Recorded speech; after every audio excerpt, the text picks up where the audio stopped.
지금 당장 일어나서 현관문 앞에 서 보십시오. 문 위쪽을 올려다 보십시오. 그곳이 비어 있습니까? 아무것도 붙어 있지 않습니까? 그렇다면 오늘 이 영상은 당신을 위한 것입니다. 그 빈 공간이 바로 지금까지 당신 집에서 재물이 빠져나가던 통로였습니다. 사람들은 말합니다. 열심히 일하면 부자가 된다고 저는 감히 말씀드립니다. 그것은 절반의 진실입니다. 성철 스님께서는 평생 이렇게 가르치셨습니다. 정성이 없는 공간에는 복이 머물지 않는다. 아무리 두 손이 닳도록 일해도 당신이 사는 공간의 기운이 막혀 있다면 벌어들인 돈은 마치 밑 빠진 독에 물 붓듯 사라져버립니다. 문제는 당신의 노력이 아닙니다. 문제는 당신 집의 기운이 돈을 밀어내고 있다는 것입니다.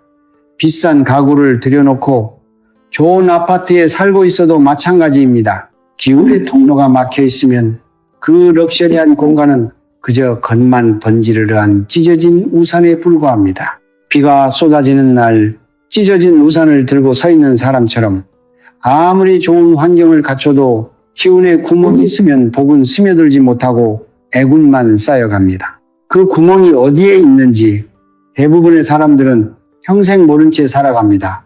혹시 이런 경험이 있으십니까? 새벽 3시 잠을 이루지 못하고 천장을 바라보며 은행이자 걱정을 하신 적이 있습니까?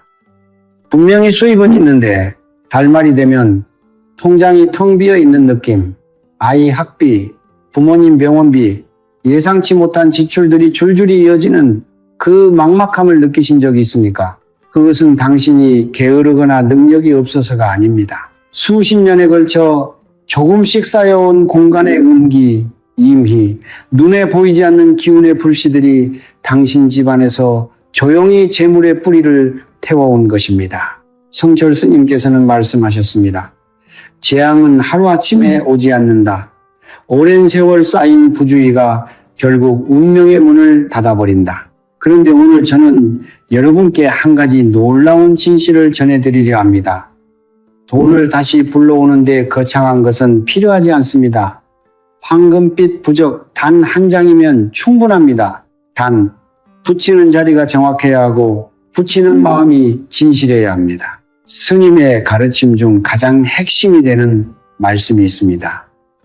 정성스러운 영혼이 머무는 공간에는 우주의 기운이 스스로 흘러든다. 황금 부적은 그 정성의 냅입니다. 올바른 자리에 진심을 담아 붙이는 순간 그것은 단순한 종이 한 장이 아니라 당신 집의 기운 흐름을 바꾸는 전환점이 됩니다. 지금부터 제가 알려드리는 3곳의 자리에 황금 부적을 붙이십시오. 그리고 7일 동안 제가 안내해 드리는 마음가짐을 유지하십시오. 7일은 끝이 아닙니다. 7일은 기운이 방향을 바꾸기 시작하는 첫 번째 관문입니다. 그 관문을 통과하고 나면 오랫동안 닫혀있던 재물의 문이 조용히 그러나 분명히 열리기 시작할 것입니다. 이 영상을 끝까지 보시는 분들께 스님의 가르침을 온전히 전해드리겠습니다. 먼저 구독과 좋아요를 눌러주십시오. 그것은 단순한 클릭이 아닙니다. 그것은 당신이 변화를 받아들일 준비가 되었다는 우주를 향한 첫 번째 정성의 신호입니다. 저는 오랜 세월 동안 수많은 가정의 공간을 살펴보면서 한 가지 공통점을 발견했습니다. 재물이 끊이지 않고 들어오는 집과 아무리 노력해도 돈이 모이지 않는 집 사이에는 반드시 눈에 보이지 않는 기운의 차이가 존재한다는 것입니다. 성철 스님께서는 이렇게 말씀하셨습니다. 공간은 살아있다. 공간은 그 안에 사는 사람의 마음을 먹고 자란다. 지금부터 제가 말씀드리는 5가지 신호 중 하나라도 해당되신다면 오늘 이 영상을 만난 것은 결코 우연이 아닙니다. 첫 번째 신호는 현관이 어둡고 좁다는 것입니다. 현관은 집의 입이자 기운의 첫 번째 문입니다. 풍수에서는 이곳을 기구, 해컬, 즉 기운이 드나드는 입구라고 부릅니다. 현관이 어둡고 신발이 어지럽게 널려 있고 묵은 물건들이 쌓여 있다면 그것은 재물의 기운이 집 안으로 들어오려다 첫 관문에서 막혀버리는 것과 같습니다. 좋은 기운은 밝고 깨끗한 곳으로 흘러들어갑니다. 어둠 속에서는 복도 돈도 머물지 않습니다. 두 번째 신호는 거울이 잘못된 자리에 놓여 있는 것입니다. 많은 분들이 인테리어를 위해 현관 정면에 거울을 배치합니다. 그러나 이것은 대단히 위험한 실수입니다. 현관 정면의 거울은 들어오는 기운을 그대로 반사시켜 밖으로 내보내는 역할을 합니다. 재물이 문을 열고 들어오려는 순간 거울이 그것을 다시 밀어내는 것입니다. 스님의 가르침에 따르면 반사는 되돌림이다. 복을 되돌리는 공간에는 복이 쌓이지 않는다. 세 번째 신호는 집안 어딘가에 오래된 물건, 쓰지 않는 물건들이 쌓여 있는 것입니다. 우리는 흔히 물건에 정이 들어버리지 못합니다. 고장난 가전제품, 몇 년째 입지 않는 옷, 먼지가 쌓인 책들. 그러나 풍수의 관점에서 이 물건들은 단순한 짐이 아닙니다. 그것들은 정체된 기운의 덩어리입니다. 기운이 흐르지 못하고 한 곳에 고여 있으면 그 집의 재물 흐름도 함께 멈춥니다. 성철 스님께서는 말씀하셨습니다. 묵은 것을 놓아야 새 것이 들어온다. 손을 펴야 무언가를 받을 수 있다. 네 번째 신호는 집 안에서 곰팡이 냄새나 습한 기운이 느껴지는 것입니다. 습기는 음기염해의 대표적인 형태입니다. 특히 욕실, 주방 싱크대 아래, 베란다 구석에 쌓인 습기와 어둠은 재물운을 가장 빠르게 갉아먹는 독소입니다. 재물의 기운은 건조하고 밝은 곳, 바람이 잘 통하는 곳에 머뭅니다. 눅눅한 공간은 아무리 좋은 부적을 붙여도 그 효력을 반감시킵니다. 공간을 정화하는 것이 먼저입니다. 다섯 번째 신호는 집안의 조명이 너무 어둡거나 오래된 전구가 깜빡이고 있는 것입니다. 빛은 양기 영의의 상징입니다. 깜빡이는 전구는 불안정한 기운을 상징하며 재물운뿐 아니라 가족 구성원의 건강운과 대인운까지 흔들어 놓습니다. 성철 스님의 말씀 중에 이런 가르침이 있습니다. 마음이 흔들리면 삶이 흔들린다. 공간이 흔들리면 운명이 흔들린다. 깜빡이는 전구 하나가 단순한 소모품의 문제가 아니라 집 전체의 기운이 불안정하다는 신호일 수 있습니다. 이 5가지 중 하나라도 지금 당신의 집에 해당된다면 당신의 재물이 막힌 것은 당신 탓이 아닙니다. 수십 년에 걸쳐 조용히 쌓여온 기운의 문제입니다. 그리고 지금 바로 오늘부터 그것을 바꿀 수 있습니다.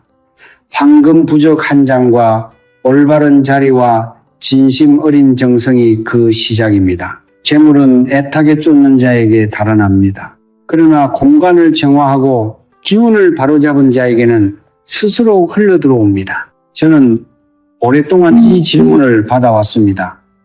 스님, 왜 하필 노란색입니까? 왜 황금빛 부적이어야 합니까? 그 질문에 답하기 전에 저는 먼저 한 가지를 여러분께 여쭤보고 싶습니다. 이 세상에서 가장 오래된 부의 상징은 무엇입니까? 금입니다. 황금입니다. 수천 년 전 고대 왕국에서부터 오늘날 세계 경제의 기축자산에 이르기까지 인류는 단 한 번도 황금의 가치를 의심한 적이 없습니다. 그것은 단순한 우연이 아닙니다. 황금빛, 즉 노란색은 우주의 기운 체계 안에서 특별한 자리를 차지하고 있습니다. 동양 철학의 근간을 이루는 오행, 우신, 즉 목, 화, 호, 토, 금, 진, 수의 체계에서 노란색은 토에 해당합니다. 토는 오행의 중심입니다. 동서남북 네 방의 한가운데 자리하며 모든 기운을 받아들이고 품어 안는 대지의 에너지입니다. 땅이 씨앗을 받아 열매를 맺게 하듯 토기토에는 재물의 씨앗을 받아 현실에서 꽃피우는 힘을 가지고 있습니다. 황금빛 부적은 바로 이 토기를 공간 안에 불러들이는 도구입니다. 그것은 미신이 아닙니다. 수천 년의 지혜가 응축된 기운의 과학입니다. 성철 스님께서는 평생 이렇게 가르치셨습니다. 마음이 물질을 만든다. 그러나 물질은 마음을 담는 그릇이 필요하다. 황금 부적은 바로 그 그릇입니다. 정성스러운 마음이 아무리 강해도 그것을 공간 안에 고정시키고 증폭시킬 매개체가 없으면 기운은 흩어지고 맙니다. 황금빛 부적은 당신의 정성이라는 에너지를 공간 안에 잼처럼 내딛고자 재물의 기운이 그 자리에 머물게 하는 역할을 합니다. 스님의 말씀을 빌리자면 정성은 뿌리이고 부적은 그 뿌리가 땅속으로 파고들게 하는 흙입니다. 여기서 한 가지 중요한 오해를 바로잡아야 합니다. 많은 분들이 부적을 붙이면 저절로 돈이 생긴다고 생각합니다. 그것은 잘못된 믿음입니다. 황금 부적은 자동 판매기가 아닙니다. 부적은 기운의 흐름을 바꾸는 전환점이지 노력 없이 복을 가져다주는 요술 도구가 아닙니다. 성철 스님께서는 단호하게 말씀하셨습니다. 하늘은 정성스러운 자를 돕는다. 그러나 앉아서 기다리는 자는 돕지 않는다. 부적을 붙이는 행위 자체가 당신의 정성이 공간에 깃드는 순간이며 그 순간부터 기운의 흐름이 조금씩 바뀌기 시작하는 것입니다. 황금빛이 가진 또 하나의 힘은 음기를 몰아내는 양기 영계의 성질입니다. 앞서 말씀드린 것처럼 재물을 막는 가장 큰 적은 집안에 쌓인 음기입니다. 황금색은 빛의 색입니다. 태양의 색입니다. 이 빛의 에너지가 공간 안에 자리를 잡으면 어두운 구석에 웅크리고 있던 음기가 서서히 물러납니다. 마치 방 안에 환한 전등을 켜면 어둠이 사라지듯 황금 부적은 공간 안에서 빛의 역할을 합니다. 재물의 기운은 밝고 따뜻한 에너지를 따라 움직입니다. 황금빛이 있는 곳으로 흘러 들어오는 것입니다. 저는 수십 년간 다양한 가정의 기운 흐름을 살펴오면서 한 가지 사실을 거듭 확인했습니다. 황금 부적의 효과는 그것을 붙이는 사람의 마음 상태와 정확한 위치에 따라 하늘과 땅 차이가 납니다. 아무 곳에나 붙인 부적은 효과가 없을 뿐 아니라 오히려 기운의 흐름을 교란시킬 수 있습니다. 그렇기 때문에 다음 장에서 제가 알려드리는 세 곳의 정확한 자리와 붙이는 방법을 반드시 따라 주셔야 합니다. 황금빛 부적 한 장이 당신 집의 기운을 바꾸고 그 기운이 당신의 운명을 바꿉니다. 그리고 그 모든 것은 올바른 자리에서 시작됩니다. 지금부터 제가 말씀드리는 내용을 그냥 흘려듣지 마십시오.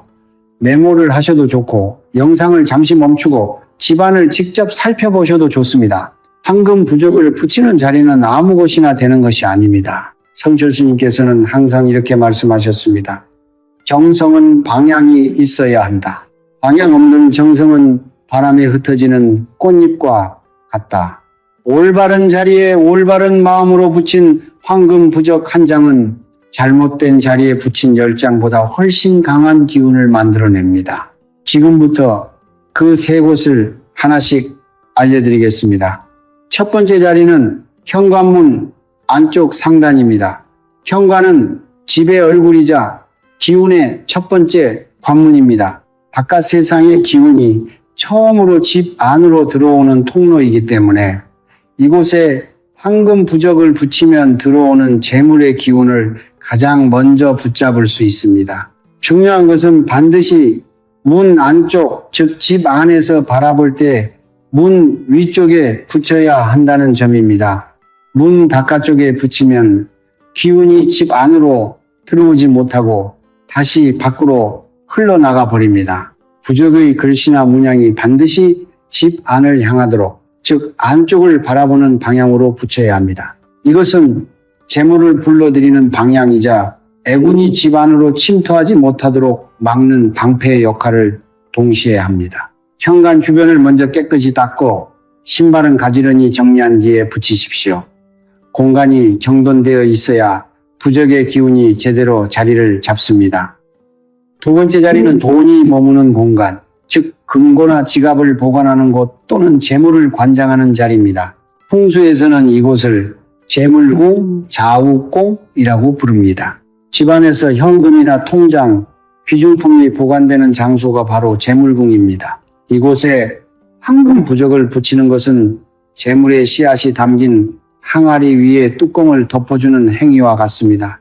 돈이 들어와도 머물지 못하고 빠져나가는 분들, 수입은 있는데 모이지 않는 분들은 특히 이 자리에 집중하셔야 합니다. 금고가 없다면 서랍 안쪽 상단 또는 지갑을 매일 놓아두는 장소에 바로 위쪽 벽면에 붙이십시오.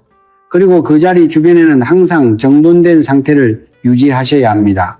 어지럽고 복잡한 공간은 재물의 기운을 흩트립니다. 성철 스님께서는 이렇게 말씀하셨습니다. 돈은 존중받는 자리에 머문다.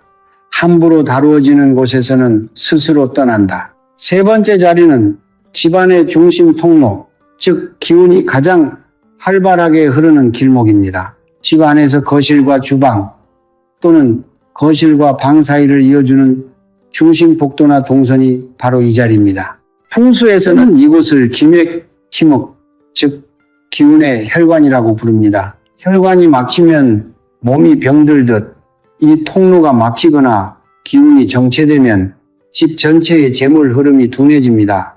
이 자리에 황금 부적을 붙일 때는 눈높이보다 약간 위, 손이 쉽게 닿지 않는 높이에 붙이는 것이 좋습니다. 기운은 위에서 아래로 흐르기 때문에 높은 곳에 자리 잡은 부적이 집 전체의 기맥을 더 넓게 감싸 안을 수 있습니다. 이 통로에 불필요한 물건이 놓여 있다면 오늘 당장 치우십시오. 기운의 길이 열려야 부적의 힘이 집 전체로 퍼져나갈 수 있습니다. 이 세 자리에 부적을 붙이기 전에 반드시 지켜야 할 의식이 있습니다. 먼저 손을 깨끗이 씻으십시오. 이것은 단순한 위생의 문제가 아닙니다. 손을 씻는 행위는 몸과 마음의 불순한 기운을 씻어내는 정화의 의식입니다. 그 다음 향을 한 대 피우십시오. 향의 연기는 공간 안의 탁한 기운을 정화하고 신성한 에너지를 불러들이는 다리 역할을 합니다. 향이 없다면 창문을 열어 신선한 바람이 공간을 한 차례 지나가게 하십시오. 그리고 부적을 손에 쥐고 눈을 감은 채 마음속으로 진심을 담아 이렇게 말씀하십시오. 이 공간에 맑은 기운이 머물기를 바랍니다. 우리 가족에게 건강과 재물이 흘러들어오기를 간청합니다. 말의 내용이 완벽하지 않아도 됩니다. 중요한 것은 그 말을 하는 순간의 마음이 진실해야 한다는 것입니다. 성철 스님께서는 평생 이 한 가지를 강조하셨습니다. 형식은 마음을 담는 그릇이다. 그러나 마음이 없는 형식은 빈 그릇일 뿐이다. 세 곳에 부적을 모두 붙이고 나면 그날 하루는 집안을 조용하고 평화롭게 유지하십시오. 큰 소리로 다투거나 부정적인 말을 내뱉거나 불안한 마음으로 돌아다니는 것은 방금 자리를 잡기 시작한 기운을 흔들어 놓습니다. 씨앗을 심은 날 그 땅을 함부로 밟지 않는 것과 같은 이치입니다. 오늘 밤 세 곳에 황금 부적이 자리를 잡은 당신의 집은 어제와 다른 공간이 됩니다. 기운이 바뀌기 시작하는 것입니다. 황금 부적을 붙였다고 해서 모든 것이 끝난 것이 아닙니다.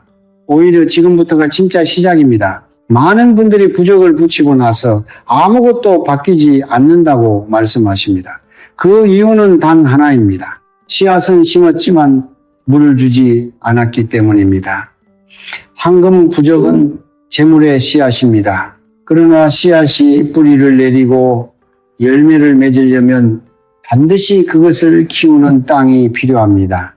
그 땅이 바로 7일 동안 당신이 유지해야 할 마음가짐과 작은 실천들입니다. 성철 스님께서는 이렇게 말씀하셨습니다. 부처는 절 안에 있지 않다. 부처는 당신이 매일 살아가는 방식 안에 있다. 7일은 짧은 시간입니다. 그러나 이 7일이 당신의 나머지 인생을 바꾸는 전환점이 될 수 있습니다. 첫째 날과 둘째 날은 정화의 날입니다. 부적을 붙인 다음 날 아침 해가 뜨기 전에 일어나 집안 전체를 조용히 쓸고 닦으십시오. 청소를 할 때는 라디오나 텔레비전을 끄십시오. 소음은 기운을 흩트립니다. 오직 빗자루 소리와 물 흐르는 소리만이 공간을 채우도록 하십시오. 청소는 단순한 집안일이 아닙니다. 그것은 공간에 쌓인 묵은 기운을 물리치고 새로운 기운이 들어올 자리를 만드는 신성한 행위입니다. 특히 현관 부적을 붙인 세 곳 주변, 그리고 집안의 모서리와 구석을 꼼꼼하게 닦으십시오. 음질은 항상 빛이 닿지 않는 구석에 숨어듭니다. 청소가 끝난 뒤에는 창문을 열어 바깥의 신선한 기운이 집안을 한 바퀴 돌게 하십시오. 이 두 날 동안은 가능하면 외부의 부정적인 소식이나 다툼을 피하고 마음을 고요하게 유지하십시오. 셋째 날과 넷째 날은 감사의 날입니다. 성철 스님의 가르침 중 가장 많은 분들이 간과하는 부분이 바로 이것입니다. 감사하지 않는 자에게 하늘은 더 이상 주지 않는다. 우리는 가진 것에 감사하기보다는 없는 것을 원망하며 살아가는 경우가 많습니다. 그러나 재물의 기운은 감사하는 마음이 있는 곳으로 흘러갑니다. 셋째 날 아침 밥상 앞에 앉기 전에 잠시 눈을 감으십시오. 그리고 지금 이 순간 당신에게 있는 것들을 하나씩 떠올리십시오. 따뜻한 밥 한 그릇, 잠잘 수 있는 지붕, 건강한 몸의 일부라도 그것들에 진심으로 감사하십시오. 그 감사의 마음이 공간 안에 깃들 때 황금 부적은 비로소 그 힘을 온전히 발휘하기 시작합니다. 넷째 날에는 조상님께 간단하게라도 정성을 드리십시오. 물 한 잔, 과일 하나라도 조용히 올리고 마음속으로 이렇게 말씀드리십시오. 선조님들의 음덕으로 저희 가족이 평안하기를 바랍니다. 조상의 기운은 후손의 재물운과 깊이 연결되어 있습니다. 뿌리가 깊어야 나무가 크게 자라듯 조상의 음덕이 두터울수록 후손의 재물운도 강해집니다. 다섯째 날과 여섯째 날은 절제의 날입니다. 이 두 날 동안은 특히 말을 조심하십시오. 돈이 없다, 힘들다, 안 된다는 말을 입 밖에 내지 마십시오. 말은 기운을 만들어냅니다. 부정적인 말은 부정적인 기운을 불러들이고 그 기운은 황금 부적이 만들어 놓은 긍정의 기운 장창을 조금씩 허물어뜨립니다. 성철 스님께서는 이렇게 가르치셨습니다. 입은 복의 문이기도 하고 화의 문이기도 하다. 어떤 문을 열지는 당신이 선택한다. 만약 힘든 감정이 올라온다면 말로 내뱉는 대신 종이에 써서 접어두십시오. 그리고 그 종이는 7일이 끝난 뒤 태우십시오. 부정적인 기운을 불로 정화하는 것입니다. 또한 이 두 날 동안은 지나친 음주나 늦은 귀가, 불필요한 외출을 줄이십시오. 몸이 흐트러지면 기운도 흐트러집니다. 공간의 기운을 지키기 위해서는 그 공간에 머무는 사람의 기운도 함께 안정되어야 합니다. 일곱째 날은 결실의 날입니다. 이날은 아침 일찍 일어나 부적이 붙어있는 세 곳을 차례로 돌아보십시오. 눈으로 확인하고 손을 모아 감사의 인사를 드리십시오. 7일 동안 당신이 기울인 정성이 이 공간 안에 고스란히 쌓여 있습니다. 그 정성이 기운이 되고 그 기운이 재물의 흐름을 바꾸는 힘이 됩니다. 이날 오전에는 가능하면 가족과 함께 따뜻한 식사를 하십시오.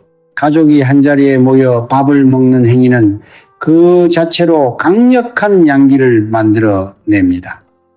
웃음소리, 따뜻한 말, 감사의 눈빛이 오가는 식탁은 세상 그 어떤 부적보다도 강한 재물의 기운을 만들어냅니다. 성철 스님께서는 늘 말씀하셨습니다. 가장 강한 부적은 가족의 웃음이다. 가장 깊은 복은 함께하는 밥상에서 나온다. 7일이 끝났다고 해서 실천을 멈추지 마십시오. 이 7일은 끝이 아니라 새로운 시작입니다. 기운은 한 번 바뀌었다고 영원히 유지되지 않습니다. 강물도 흐르지 않으면 썩듯 기운도 지속적인 정성이 없으면 다시 정체됩니다. 매일 아침 집을 청소하고 감사의 마음을 잊지 않고 말을 조심하는 이 작은 습관들이 쌓여 당신 집의 기운을 영원히 바꾸는 토대가 됩니다. 재물은 하루아침에 오지 않습니다. 그러나 정성스러운 사람의 집에는 반드시 그리고 조용히 찾아옵니다. 지금부터 제가 한 분의 이야기를 들려드리겠습니다. 이 이야기는 제가 직접 만나 오랜 시간 대화를 나누었던 분의 실제 경험입니다. 이름은 밝히지 않겠습니다. 다만 이분의 이야기가 지금 이 영상을 보고 계신 여러분 중 누군가의 이야기와 겹친다면 그것은 결코 우연이 아닐 것입니다. 그분은 50대 초반의 여성이었습니다. 남편은 몇 년 전 사업 실패로 큰 빚을 지고 건강마저 잃었습니다. 두 아이는 아직 학업 중이었고 집안의 생계는 온전히 그분의 어깨 위에 놓여 있었습니다. 아침 일찍 나가 밤늦게 돌아오는 생활을 수년째 반복했지만 통장 잔고는 늘 빠듯했습니다. 월세 걱정, 카드 대금 걱정, 아이들 학비 걱정이 겹겹이 쌓인 채로 매일 밤 잠자리에 들었습니다. 그분은 제게 이렇게 말씀하셨습니다. 새벽 3시에 눈이 떠지면 다시 잠들 수가 없었어요. 천장을 보며 이자 계산만 하다가 날이 밝더라고요. 그 말을 들으며 저는 생각했습니다. 이분의 문제는 능력이나 노력의 부족이 아니라 오랜 세월 쌓인 공간의 기운이 이분의 발목을 잡고 있는 것이라고 저는 그분께 집안의 기운 상태를 여쭤보았습니다. 현관은 좁고 어두웠으며 신발이 뒤엉켜 있었습니다. 현관 정면에는 커다란 거울이 걸려 있었고 거실 한쪽에는 몇 년째 쓰지 않는 남편의 사업 서류들이 상자째로 쌓여 있었습니다. 안방 구석에는 오래된 가전제품이 방치되어 있었고 집안 전체에 묵은 습기와 어둠이 깔려 있었습니다. 앞서 제가 말씀드린 5가지 경고 신호 중 4가지가 한꺼번에 존재하는 공간이었습니다. 그분의 집은 재물을 부르는 공간이 아니라 재물을 밀어내는 공간이 되어 있었던 것입니다. 저는 그분께 차근차근 설명해 드렸습니다. 거울의 위치를 바꾸는 것, 현관을 정리하고 밝히는 것, 쌓인 짐을 비워내는 것, 그리고 황금 부적을 3곳에 붙이는 것. 그분은 반신반의하면서도 진지하게 들으셨습니다. 그리고 그 다음 금요일 퇴근 후 혼자서 조용히 집안을 정리하고 향을 피우고 손을 씻은 뒤 황금 부적 3장을 제가 알려드린 자리에 정성껏 붙이셨습니다. 부적을 붙이면서 눈물이 흘렀다고 하셨습니다. 억눌렸던 감정이 그 순간 한꺼번에 터져나온 것이겠죠. 그 눈물 자체가 이미 정화의 시작이었습니다. 그로부터 사흘 뒤인 월요일 오전이었습니다. 그분의 휴대전화가 울렸습니다. 몇 달 전 연락이 끊겼던 거래처에서 다시 일을 함께하고 싶다는 전화였습니다. 그것이 전부가 아니었습니다. 같은 주안에 오래 밀려있던 외상값 일부가 들어왔고 생각지도 못한 지인으로부터 작은 도움의 손길이 이어졌습니다. 그분은 나중에 제게 이렇게 말씀하셨습니다. 돈이 갑자기 쏟아진 건 아니었어요. 그런데 막혀있던 무언가가 뚫린 느낌이었어요. 숨이 쉬어지는 것 같았어요. 저는 그 말이 가장 정확한 표현이라고 생각합니다.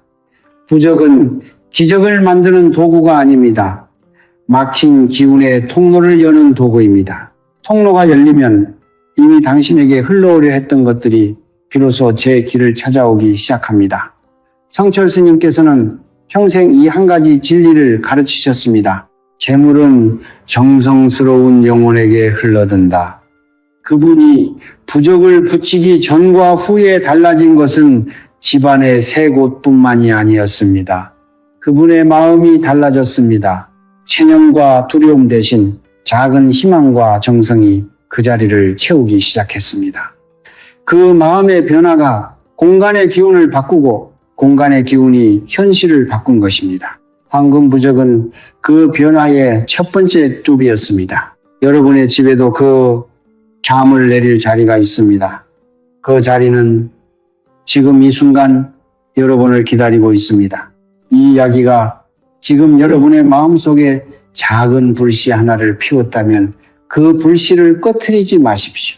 다음 장에서 저는 이 모든 여정을 마무리하는 스님의 가르침과 함께 여러분 가족 한 분 한 분을 위한 진심 어린 축원의 말씀을 전해드리겠습니다. 끝까지 함께 해주십시오. 우리는 지금까지 긴 여정을 함께 걸어왔습니다. 돈이 새는 집의 기운적 신호를 살펴보았고 황금빛이 품고 있는 토기투의 비밀을 풀었으며 부적을 붙이는 3곳의 정확한 자리와 7일 동안의 실천법을 함께 나누었습니다. 그리고 한 여인의 이야기를 통해 정성이 현실을 바꾸는 순간을 목격했습니다. 이제 마지막으로 제가 드리고 싶은 말씀은 기술이나 방법이 아닙니다. 그 모든 것의 뿌리가 되는 단 하나의 진리입니다. 성철 스님께서는 평생을 통해 수많은 가르침을 남기셨지만 그 모든 가르침의 중심에는 언제나 이 한 문장이 있었습니다. 자기를 바로 봅시다. 이 짧은 한마디 안에 모든 것이 담겨 있습니다. 재물을 찾기 전에 자신을 바로 보십시오. 행운을 바라기 전에 자신의 공간을 바로 보십시오. 남을 탓하기 전에 자신의 마음을 바로 보십시오. 스님께서는 가르치셨습니다. 밖에서 찾지 마라. 모든 것은 안에 있다. 황금 부적을 붙이는 행위의 본질은 외부에서 행운을 구하는 것이 아닙니다. 자신의 내면을 정돈하고 공간을 정화하고 우주의 기운과 다시 연결되는 행위입니다. 그 연결이 이루어지는 순간 재물은 쫓지 않아도 스스로 흘러 들어옵니다. 저는 오늘 이 영상을 끝까지 보아주신 여러분 한 분 한 분께 깊은 감사를 드립니다. 여러분이 이 영상을 클릭하고 이 자리까지 함께 해주신 것 자체가 이미 변화를 향한 첫 번째 정성입니다. 우주는 그 정성을 보고 있습니다. 하늘은 변화하려는 마음을 외면하지 않습니다. 성철 스님의 가르침처럼 정성스러운 영혼에게는 반드시 그에 걸맞은 현실이 찾아옵니다. 그 현실이 오늘 당장 오지 않더라도 낙담하지 마십시오. 씨앗은 심은 즉시 열매를 맺지 않습니다. 그러나 정성으로 심은 씨앗은 반드시 때가 되면 꽃을 피웁니다. 지금 이 순간 저는 이 영상을 보고 계신 모든 분들의 가정을 위해 진심을 담아 축원을 올립니다. 지금 빚으로 고통받고 계신 분이 계시다면 그 무거운 짐이 조금씩 가벼워지기를 간절히 바랍니다.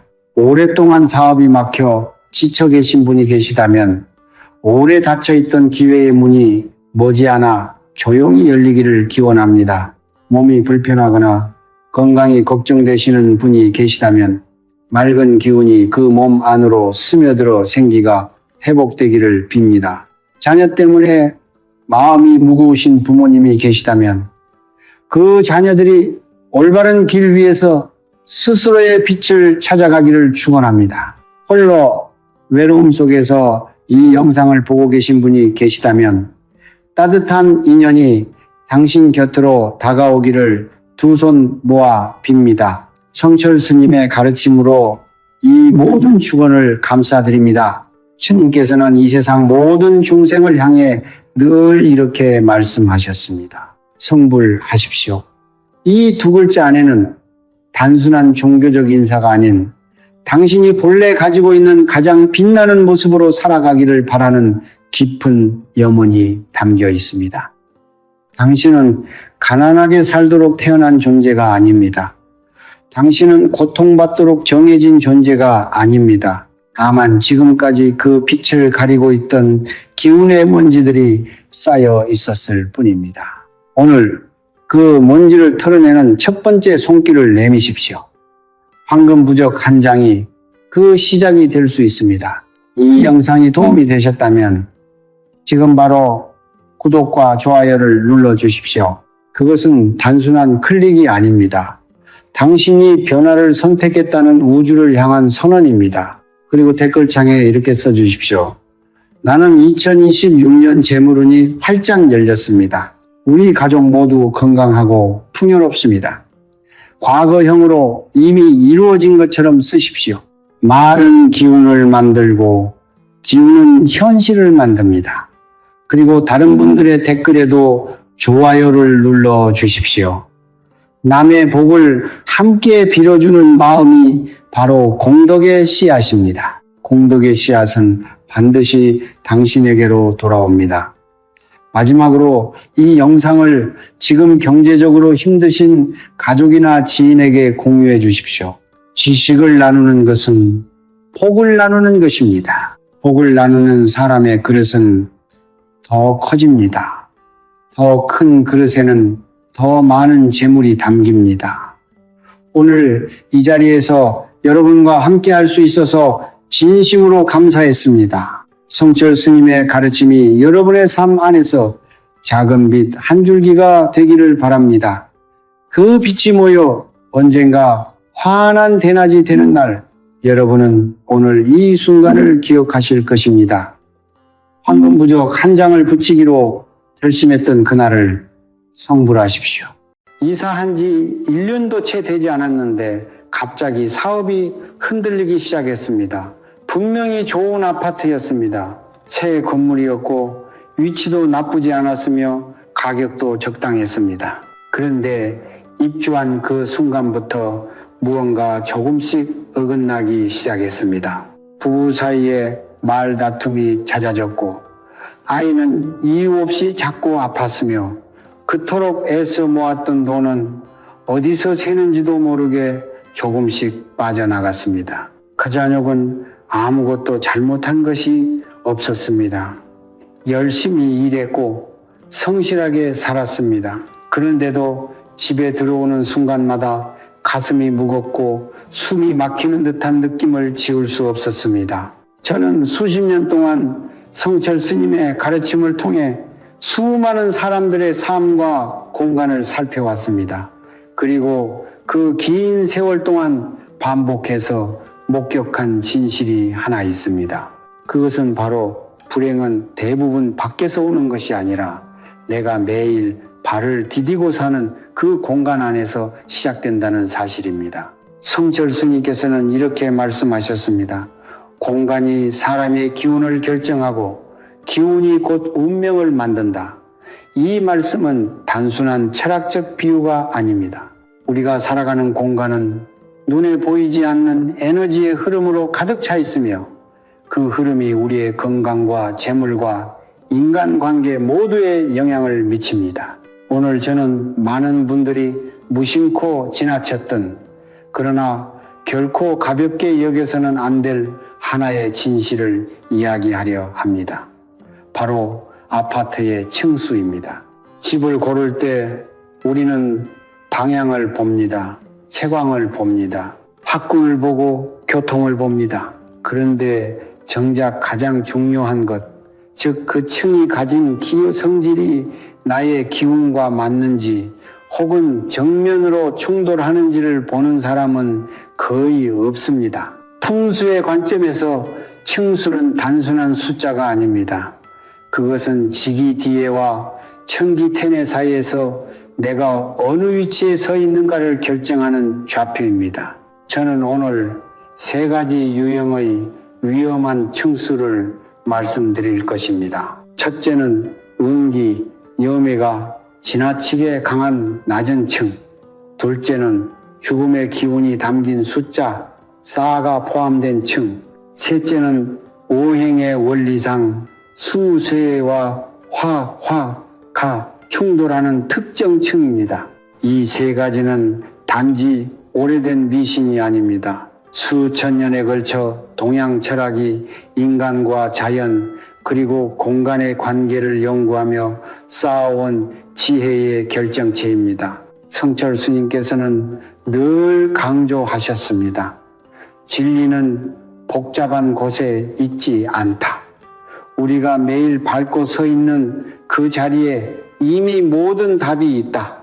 혹시 지금 이 순간 열심히 살고 있는데도 재물이 쌓이지 않는다고 느끼십니까? 자꾸만 예상치 못한 지출이 생기고 가족 사이에 이유 없는 불화가 계속된다고 느끼십니까? 그렇다면 지금 살고 계신 그 층수를 먼저 살펴보십시오. 해결의 실마리는 생각보다 훨씬 가까운 곳에 있을지도 모릅니다. 오늘 이 이야기를 끝까지 들으신다면 여러분은 자신의 공간을 전혀 다른 눈으로 보게 되실 것입니다. 그리고 지금 당장 실천할 수 있는 방법까지 함께 알려드리겠습니다. 이 영상이 여러분의 삶에 작은 전환점이 되기를 진심으로 바랍니다. 지금 이 순간 구독과 좋아요를 눌러주십시오. 성철 스님의 가르침에서 좋아요 버튼 하나는 단순한 클릭이 아닙니다. 그것은 복을 받겠다는 여러분 자신과의 약속입니다. 그 약속이 오늘 이 자리에서 여러분의 기운을 열어주는 첫 번째 열쇠가 될 것입니다. 제가 오래전에 만난 한 가정의 이야기를 먼저 드리겠습니다. 그분은 40대 초반의 가장이었는데 오랫동안 모은 돈으로 드디어 아파트를 장만했습니다. 1층이었지만 마당처럼 쓸 수 있는 작은 테라스가 딸려 있었고 가격도 같은 단지 안에서 가장 저렴했습니다.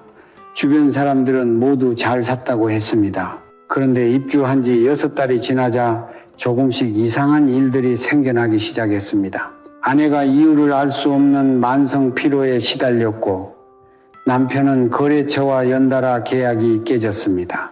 아이는 학교에서 자꾸 무기력해진다는 이야기를 들었고 집 안 곳곳에서 습기가 올라와 벽지가 들뜨기 시작했습니다. 그 가족은 처음에는 단순한 불운이라고 생각했습니다. 그러나 3년이 지난 뒤에도 상황은 나아지지 않았고 오히려 더 깊은 수렁으로 빠져들었습니다. 저는 그 집을 직접 방문했을 때 느낀 것을 지금도 잊지 못합니다.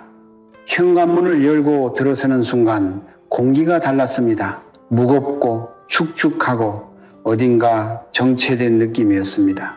햇빛은 하루에 2~3시간밖에 들어오지 않았고 창문을 열어도 바람이 제대로 통하지 않았습니다. 풍수의 관점에서 이것은 매우 명확한 신호입니다. 바로 지기디에가 과도하게 집 안으로 눌러 들어오고 있다는 신호입니다. 성철 스님께서는 땅의 기운에 대해 이렇게 가르치셨습니다. 땅은 생명을 품는 어머니와 같은 존재이지만 그 품이 지나치게 가까우면 오히려 사람을 억누릅니다. 흙 속에는 오랜 세월 동안 쌓인 음기염기가 있습니다. 죽은 것들이 돌아가는 곳, 썩어서 다시 흙이 되는 모든 것들의 기운이 지표면 가까이에 농밀하게 고여 있습니다. 지상 1층에서 3층 사이는 그 음기의 영향권에서 완전히 벗어나지 못한 공간입니다. 특히 지하 주차장이나 지하층이 있는 현대 아파트에서는 그 음기가 건물 하부로 더욱 강하게 집중되는 구조를 가지고 있습니다. 스님께서는 이렇게 말씀하셨습니다. 햇빛이 닿지 않는 곳에서 자란 씨앗은 싹을 틔울 수 없다. 사람도 마찬가지다. 양기양이가 충분히 닿지 않는 공간에서는 아무리 성실한 사람도 그 기운이 꺾이게 된다. 재물의 흐름도 마찬가지입니다. 풍수에서 돈은 물처럼 흐르는 기운을 따라 움직입니다. 기운이 정체되고 무거운 공간에서는 돈도 함께 무거워져 흐르지 못하고 고이거나 예상치 못한 구멍으로 빠져나갑니다. 낮은 층에 사는 분들이 유독 잦은 소액 지출, 이유 없는 의료비 지출, 혹은 손에 들어온 돈이 흔적도 없이 사라지는 경험을 하는 것은 결코 우연이 아닙니다. 그것은 공간이 재물의 기운을 붙들어 두지 못하고 땅속으로 흘려보내고 있다는 신호입니다. 물론 낮은 층에 산다고 해서 모든 사람이 반드시 불행해지는 것은 아닙니다. 그러나 분명히 말씀드릴 수 있는 것은 지기의 영향을 받기 쉬운 환경에서는 의도적인 양기 보강 없이는 기운의 균형을 잡기가 매우 어렵다는 사실입니다. 성철 스님께서는 환경을 탓하기 전에 그 환경을 지혜롭게 다스릴 것을 강조하셨습니다. 피할 수 없다면 보완해야 합니다. 낮은 층에 거주하고 계신다면 반드시 기억하십시오. 강한 조명으로 실내의 양기를 높이고 생명력이 강한 식물을 창가에 두어 지기의 침투를 막으며 현관과 거실에 소금을 정기적으로 두어 음기를 중화시켜야 합니다. 이것은 단순한 인테리어 조언이 아닙니다. 이것은 공간과 사람 사이의 기운을 조율하는 수천 년의 지혜가 담긴 생존의 기술입니다. 땅과 너무 가까운 곳에 살고 있다면 지금 이 순간부터라도 여러분의 공간에 빛을 들이십시오. 공기를 순환시키십시오. 그리고 무엇보다 그 공간이 여러분의 기운에 어떤 영향을 미치고 있는지를 직시하십시오. 진실을 보는 것, 그것이 변화의 시작입니다. 숫자에는 기운이 있습니다. 이것은 단순한 믿음의 문제가 아닙니다. 수천 년 동안 수억 명의 사람들이 하나의 숫자에 특정한 의미를 부여하고 그 의미를 깊이 믿어왔을 때 그 집단적인 의식은 실제로 에너지의 장창을 형성합니다. 성철 스님께서는 이렇게 말씀하셨습니다. 언어는 단순한 소리가 아니다. 언어는 기운을 담는 그릇이며 수천 명이 같은 말에 같은 감정을 실었을 때 그 말은 살아있는 힘이 된다. 숫자 4가 바로 그러한 숫자입니다. 한자 문화권에서 숫자 4는 죽을 사 스와 발음이 같습니다. 한국어에서도 중국어에서도 일본어에서도 마찬가지입니다. 이 우연처럼 보이는 동의미의 동의미는 단순한 언어적 공통점이 아닙니다. 동아시아 전역에서 수천 년에 걸쳐 사람들은 4라는 숫자를 입에 올릴 때마다 무의식 중에 죽음을 떠올렸고 그 떠올림이 반복되면서 4라는 숫자 자체에 죽음의 기운이 깊이 새겨졌습니다. 오늘날에도 많은 병원과 호텔에서 4층을 생략하거나 F층으로 표기하는 것은 이것이 미신이 아니라 오랜 집단 경험에서 비롯된 실질적인 경계임을 보여줍니다. 공간은 사람들의 의식을 흡수합니다. 그리고 수천 년 동안 죽음이라는 의식을 흡수해온 숫자가 붙은 층은 그 자체로 이미 특별한 기운의 장을 형성하고 있는 것입니다. 제가 알고 있는 한 분의 이야기를 드리겠습니다. 그분은 사업에 성공한 50대 초반의 경영인이었습니다. 오랜 노력 끝에 서울 도심의 한 고급 아파트 14층을 장만했고 아들의 결혼 선물로 그 집을 물려주었습니다. 주변에서는 모두 부러워했습니다. 넓은 평수에 탁 트인 전망, 최신 시설까지 갖춘 그 집은 누가 봐도 복받은 신혼집처럼 보였습니다. 그런데 입주한 첫 해부터 이상한 일들이 이어졌습니다. 아들의 사업 파트너가 갑자기 계약을 파기했고 며느리는 첫 임신에서 어려움을 겪었으며 두 사람 사이에는 설명하기 어려운 냉기가 흘렀습니다. 3년이 지나자 결국 그 집은 팔렸고 부부는 각자의 길을 걷게 되었습니다. 그 아버지는 저를 찾아와 이렇게 물었습니다. 제가 무엇을 잘못한 것입니까? 저는 그분께 이렇게 답했습니다. 잘못을 하신 것이 아닙니다. 다만 그 공간이 가진 기운을 미리 살피지 못하셨을 뿐입니다. 4층만이 아닙니다. 14층, 24층, 34층, 그리고 4가 포함된 모든 층이 이 경계의 대상입니다. 숫자의 조합 속에 4가 들어가는 순간 그 층에는 죽음의 기운과 공명하는 에너지가 흐르기 시작합니다. 특히 가족 중에 큰 병을 앓은 분이 계시거나 최근 들어 가정 내에 상상이 있었거나 사업의 기운이 이미 약해진 상황에서 4가 붙은 층에 거주하고 있다면 그 기운은 더욱 빠르게 작용할 수 있습니다. 성철 스님께서는 이렇게 경고하셨습니다. 이미 기운이 약해진 사람이 음기가 강한 공간에 머무는 것은 병든 나무를 그늘진 땅에 옮겨 심는 것과 같다. 살아남기 위해서는 2배의 힘이 필요하다. 그렇다면 이미 4가 붙은 층에 살고 계신 분들은 어떻게 해야 할까요? 당장 이사를 가는 것이 현실적으로 불가능한 분들이 훨씬 많다는 것을 저도 잘 알고 있습니다. 그래서 성철 스님의 가르침을 바탕으로 실천 가능한 방법을 말씀드립니다. 가장 먼저 해야 할 것은 현관입니다.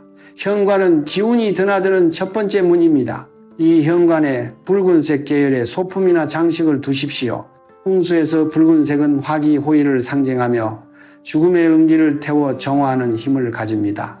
다음으로 거실 중앙이나 주요 동선에 강한 빛을 유지하십시오. 어둠은 음기를 불러들이고 빛은 양기를 강화합니다.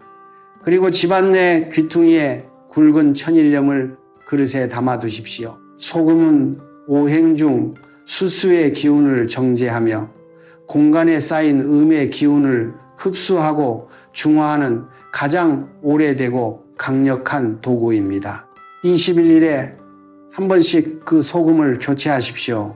그 순간 여러분은 공간의 기운을 새롭게 리셋하는 것입니다. 숫자는 단지 숫자가 아닙니다.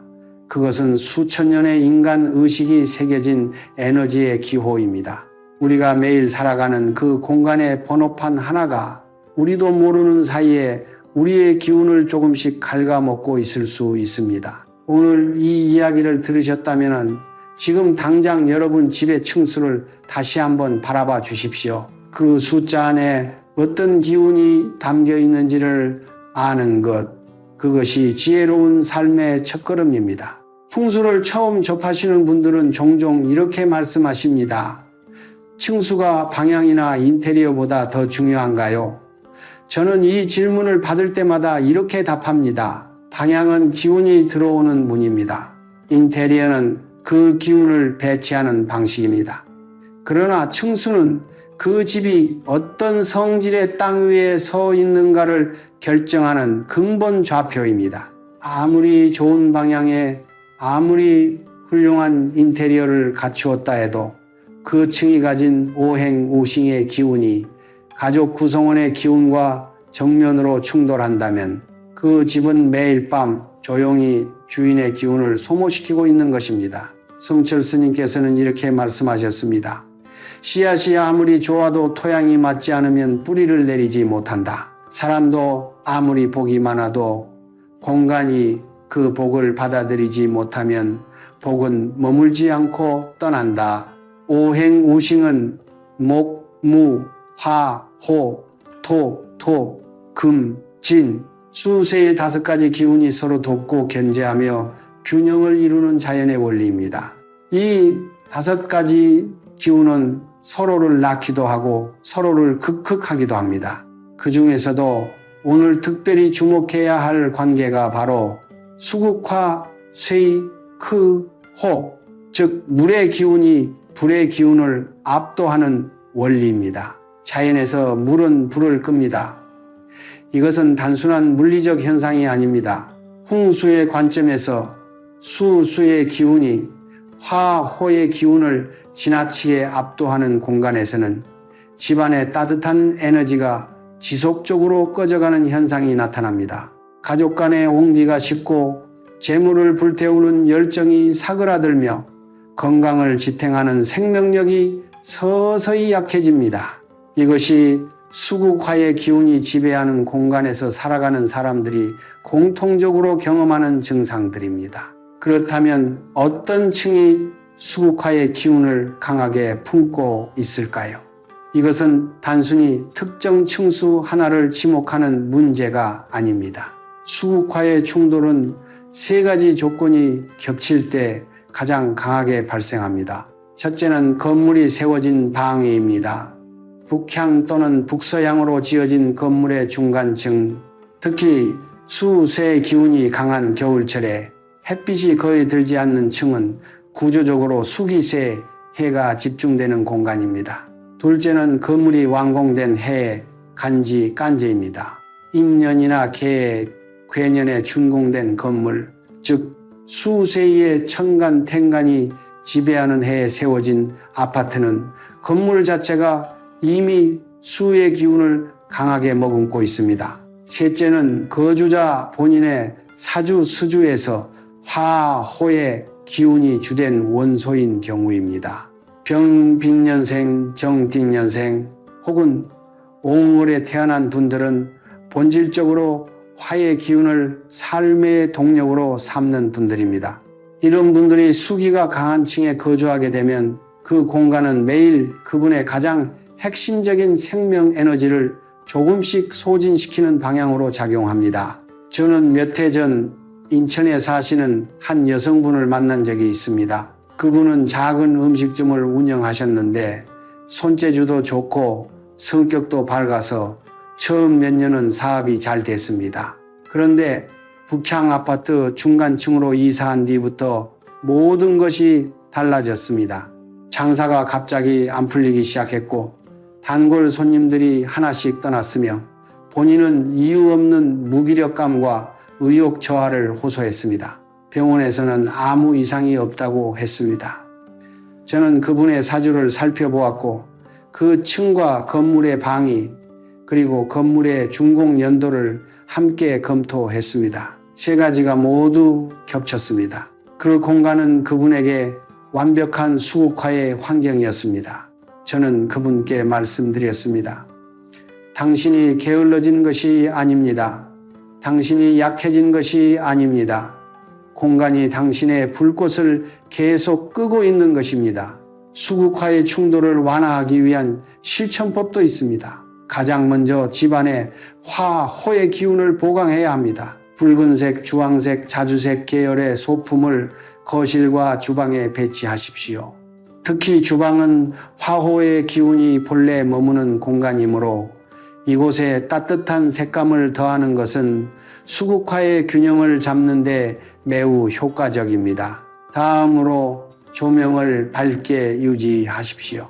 특히 북향방은 낮에도 어두운 경우가 많은데 이 어둠은 수기를 더욱 강화시킵니다. 강한 빛은 화의 기운을 인위적으로 보강하는 가장 즉각적인 방법입니다. 그리고 집안 중심부, 즉 거실 한가운데에 황토색이나 갈색 계열의 깔개나 소품을 두십시오. 토토의 기운은 수세를 흡수하고 화호를 보호합니다. 오행에서 토는 수와 화 사이의 중재자입니다. 이 세 가지를 함께 실천하면 수국화로 인한 충돌의 기운을 상당 부분 완화할 수 있습니다. 성철 스님께서는 늘 강조하셨습니다. 자연의 이치는 거스를 수 없지만 지혜로운 자는 그 이치를 읽고 흐름을 바꾼다. 오행의 충돌은 피할 수 없는 운명이 아닙니다. 그것은 읽을 수 있는 신호이고 보완할 수 있는 조건입니다. 지금 내가 사는 공간이 나의 기운과 어떤 관계를 맺고 있는지를 아는 것, 그것이 풍수의 출발점이며 삶을 주도적으로 살아가는 자의 지혜입니다.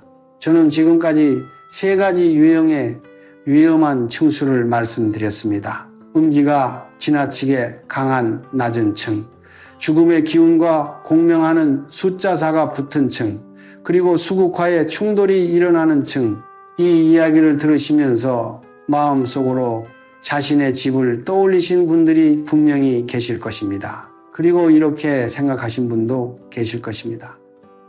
나는 해당하지 않는 층에 사는데 왜 나도 비슷한 어려움을 겪고 있을까? 혹은 반대로 나는 4층에 사는데 별 문제 없는 것 같은데 라고 느끼시는 분도 있을 것입니다.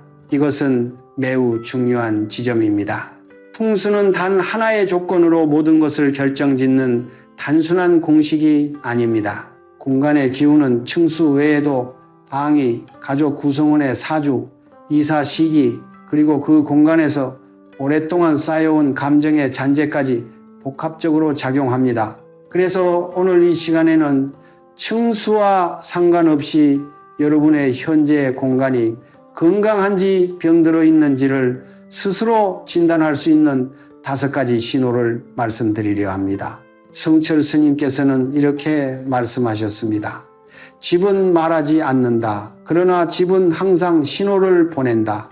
그 신호를 읽을 수 있는 자는 화를 피하고 읽지 못하는 자는 화가 닥친 뒤에야 비로소 돌아본다. 지금 말씀드릴 5가지 신호 중 3가지 이상이 여러분의 현재 삶과 일치한다면 지금 살고 계신 공간의 기운을 진지하게 점검해 보실 필요가 있습니다. 첫 번째 신호는 돈이 들어오는 족족 사라지는 현상입니다. 분명히 수입은 있는데 한 달이 끝나면 손에 남는 것이 없고 저축은커녕 항상 무언가 예상치 못한 지출이 생겨 통장 잔고가 바닥을 드러냅니다. 이것을 많은 분들이 자신의 소비 습관 문제로 돌립니다. 물론 소비 습관도 중요합니다. 그러나 아무리 절약하려 해도 반드시 어디선가 새는 구멍이 생긴다면 그것은 개인의 의지력 문제가 아니라 공간에 재물 기운이 막혀 있다는 신호일 수 있습니다. 풍수에서 재물은 기운이 순환하는 공간에 머뭅니다. 기운이 정체되거나 충돌하는 공간에서는 재물도 함께 빠져나갑니다. 두 번째 신호는 이유 없는 가족 간의 불화입니다. 특별한 사건이 있었던 것도 아닌데 가족들이 자꾸 신경질적이 되고 사소한 일로 감정이 격해지며 집안 분위기가 늘 무겁고 냉랭합니다. 부부 사이에 대화가 줄어들고 자녀는 집에 있으면 답답하다며 밖으로만 나가려 합니다. 공간에 기운이 어지러우면 그 안에 사는 사람들의 감정도 함께 어지러워집니다. 사람은 환경에 영향을 받는 존재입니다. 아무리 좋은 사람도, 아무리 사랑하는 가족도 기운이 충돌하는 공간 안에서는 자신도 모르게 예민해지고 날카로워지게 됩니다. 세 번째 신호는 충분히 쉬었는데도 피로가 풀리지 않는 것입니다. 일찍 잠자리에 들어도 아침에 일어나면 몸이 무겁고 자고 일어났는데 오히려 더 피곤한 느낌이 드는 날이 반복됩니다. 수면의 질이 지속적으로 낮다는 것은 그 공간, 특히 침실의 기운이 편안하지 않다는 강력한 신호입니다. 잠자는 시간은 우리의 몸과 기운이 회복되는 시간입니다. 그런데 그 회복의 시간이 이루어지는 공간에 음기가 강하거나 기운의 충돌이 있다면 몸은 쉬는 동안에도 실제로는 쉬지 못하고 공간의 기운과 싸우고 있는 것입니다. 성철 스님께서는 이렇게 말씀하셨습니다. 잠을 자도 피로한 사람은 몸이 문제가 아니라 그 몸이 누워있는 땅이 문제일 수 있다. 네 번째 신호는 집안의 식물이 잘 자라지 않는 것입니다. 화분을 들여와도 얼마 지나지 않아 시들고 새 식물을 사와도 같은 일이 반복됩니다. 생명력이 강하다고 알려진 식물조차 그 집에서는 오래 버티지 못합니다. 식물은 공간의 기운에 매우 민감하게 반응하는 존재입니다. 사람은 이성으로 공간의 불편함을 무시할 수 있지만 식물은 그럴 수 없습니다. 식물이 자라지 못하는 공간은 생명 에너지가 순환하지 못하는 공간입니다. 이것은 그 공간 안에 사는 사람의 생명력과 활력에도 같은 영향이 미치고 있다는 간접적인 증거입니다. 다섯 번째 신호는 집문을 열고 들어서는 순간의 느낌입니다. 집에 돌아왔을 때 편안하고 따뜻한 느낌 대신 어딘가 무겁고 가라앉는 기분이 드는 날이 많습니까? 밖에서는 괜찮았는데 집에 들어오면 갑자기 기운이 빠지거나 무기력해지는 느낌이 자주 있습니까? 우리의 몸은 본능적으로 공간의 기운을 감지합니다. 그 느낌을 단순한 기분 탓으로 돌리지 마십시오. 몸이 보내는 신호는 언제나 가장 솔직한 진실입니다. 이 5가지 신호는 청수와 무관하게 공간의 기운이 병들어 있을 때 나타나는 공통적인 증상들입니다. 지금 이 신호들을 읽으면서 고개를 끄덕이신 분들께 말씀드립니다. 두려워하지 마십시오. 진단이 있어야 처방이 있습니다. 문제를 아는 것이 해결의 절반입니다. 성철 스님께서는 늘 이렇게 가르치셨습니다. 고통의 원인을 직시하는 용기, 그것이 모든 치유의 시작이다. 다음 이야기에서는 지금 당장 실천할 수 있는 구체적인 방법들을 말씀드리겠습니다. 이사를 가지 않아도 됩니다. 큰 돈을 들이지 않아도 됩니다. 여러분의 공간을 되살리는 방법은 생각보다 훨씬 가까운 곳에 있습니다. 지금 이 순간 이사를 가고 싶어도 갈 수 없는 분들이 얼마나 많으신지 저는 잘 알고 있습니다. 대출을 끼고 어렵게 마련한 집이기에 쉽게 떠날 수 없는 분, 자녀의 학교 때문에 움직일 수 없는 분, 부모님을 모시고 살아야 하기에 선택의 여지가 없는 분, 풍수를 이야기할 때 그냥 이사 가면 되지 않나요? 라고 쉽게 말하는 사람들이 있습니다. 그러나 성철 스님께서는 그런 말씀을 하신 적이 없습니다. 스님께서는 항상 현실 속에 발을 딛고 계셨습니다. 환경을 바꿀 수 없다면 환경을 다스려라. 다스릴 수 없다면 환경과 화해하라. 그 화해가 곧 지혜다. 오늘 말씀드릴 3가지 실천법은 바로 그 지혜에서 비롯된 것입니다. 비용은 거의 들지 않습니다. 특별한 도구도 필요 없습니다. 필요한 것은 오직 한 가지, 진심으로 자신의 공간을 변화시키겠다는 마음입니다. 첫 번째 실천법은 소금 정화 의식입니다. 소금은 동서양을 막론하고 수천 년 동안 정화의 도구로 사용되어 왔습니다. 풍수에서 소금은 오행 중 수의 기운을 지닌 동시에 불순한 음기를 흡수하고 중화하는 특별한 성질을 가지고 있습니다. 방법은 이렇습니다. 가공되지 않은 굵은 천일염을 준비하십시오. 흰색의 작은 그릇 4개의 소금을 수북이 담아 집안 4귀퉁이에 하나씩 놓으십시오. 이때 그릇은 화려하거나 강한 색을 피하고 가능하면 흰색 도자기나 유리그릇을 사용하십시오. 소금을 놓을 때는 마음속으로 이 공간에 나쁜 기운이 소금 속으로 흡수되기를 바라는 마음을 담으십시오. 성철 스님께서는 의식을 행할 때 가장 중요한 것은 형식이 아니라 마음이라고 강조하셨습니다. 진심이 담기지 않은 의식은 빈 껍데기다. 그러나 진심이 담긴 행동은 아무리 작아도 반드시 기운을 움직인다. 이 소금은 21일에 한 번씩 교체해 주십시오. 교체할 때 사용한 소금은 변기에 흘려보내거나 집 밖 쓰레기통에 버리십시오. 절대로 음식에 사용하거나 재활용하지 마십시오. 그 소금 안에는 이미 흡수된 음기가 담겨 있기 때문입니다. 두 번째 실천법은 오행동전 배치법입니다. 예로부터 동전은 금진의 기운을 상징합니다. 금의 기운은 재물을 끌어당기고 붙잡아두는 힘을 가집니다. 특히 구리 성분이 함유된 동전은 그 기운이 더욱 강합니다. 방법은 이렇습니다. 동전 5개를 준비하십시오. 가능하면 같은 종류의 동전으로 준비하되 깨끗하게 닦아 맑은 기운을 입혀 두십시오. 이 5개의 동전을 집 안에 재물 자리, 즉 제위, 좌회의 오행의 형태로 배치합니다. 제위는 일반적으로 현관문을 등지고 섰을 때 대각선 방향, 즉 집 안에서 가장 안쪽의 모서리 부분입니다. 그 자리에 동전 5개를 오각형 모양으로 놓으십시오. 오각형은 오행의 5기운이 서로 순환하며 균형을 이루는 형태입니다. 이 배치는 단순히 돈을 불러오는 상징이 아닙니다.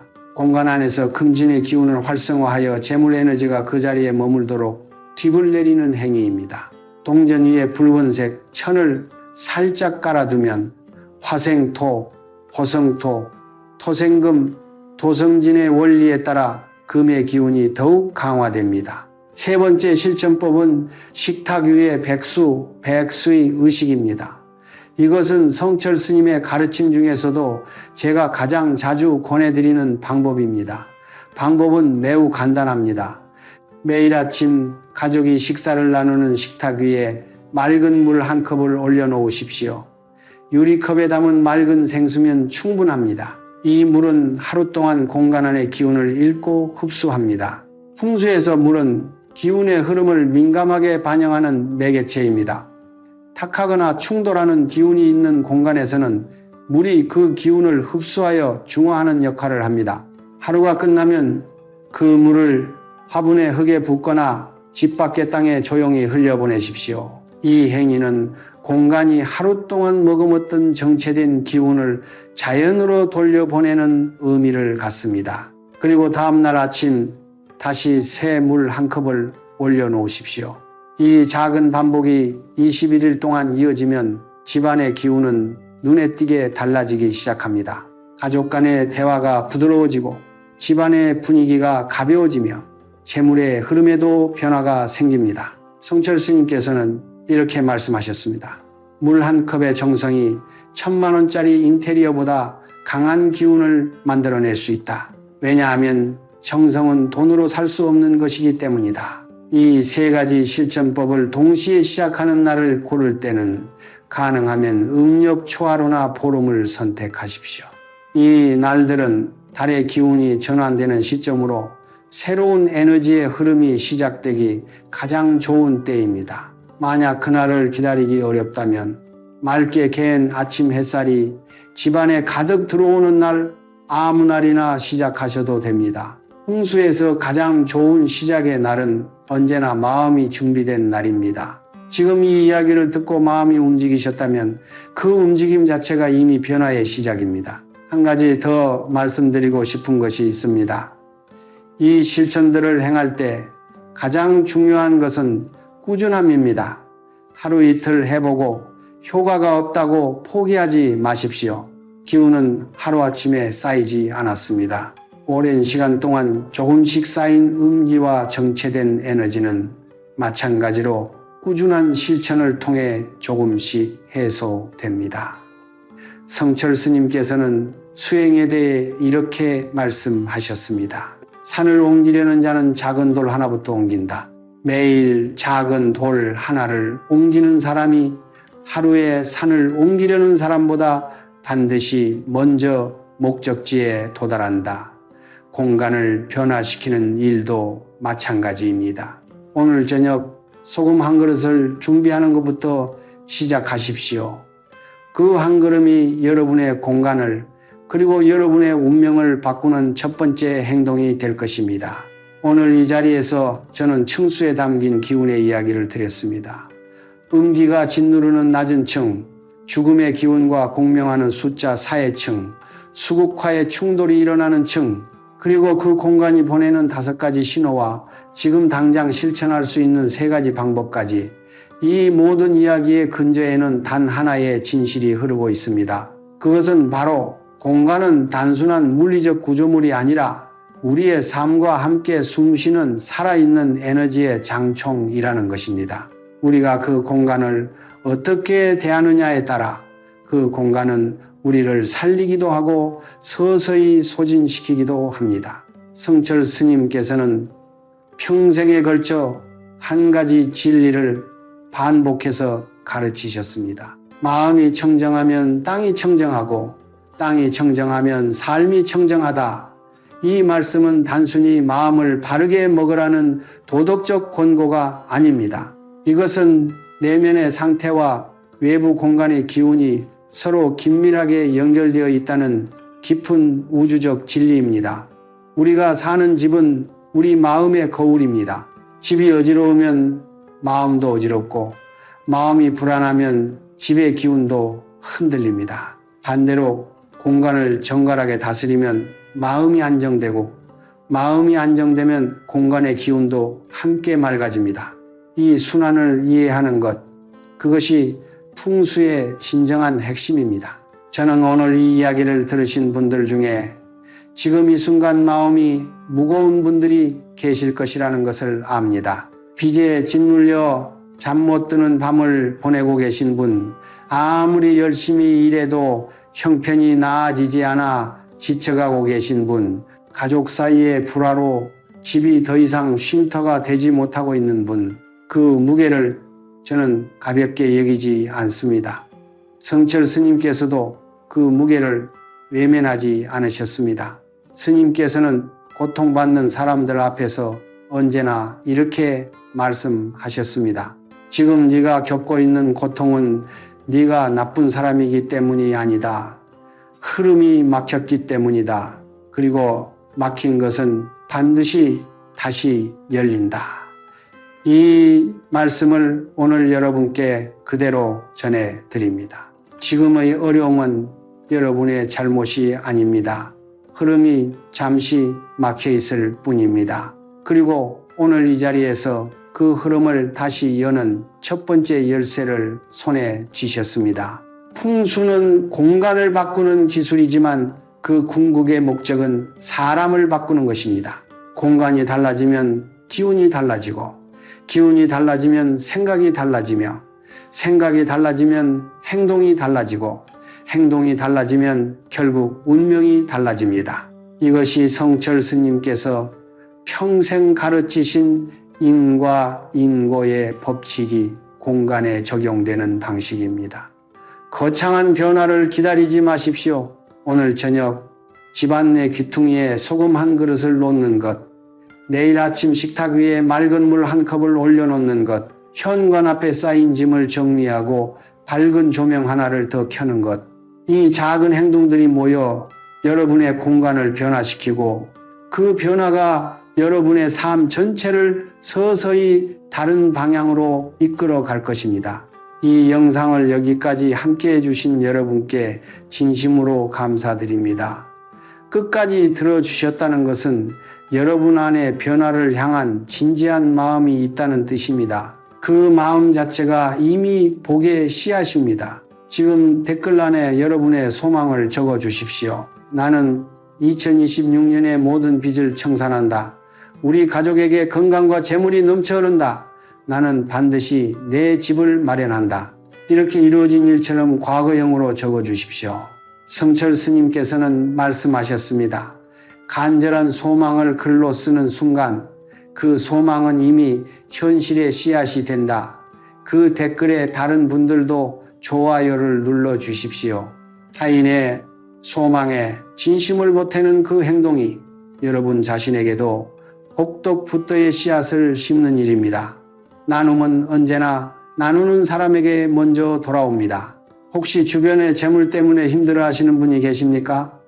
집안의 기운 때문에 고통받고 계신 가족이나 이웃이 계십니까? 이 영상을 그분들께 조용히 보내주십시오.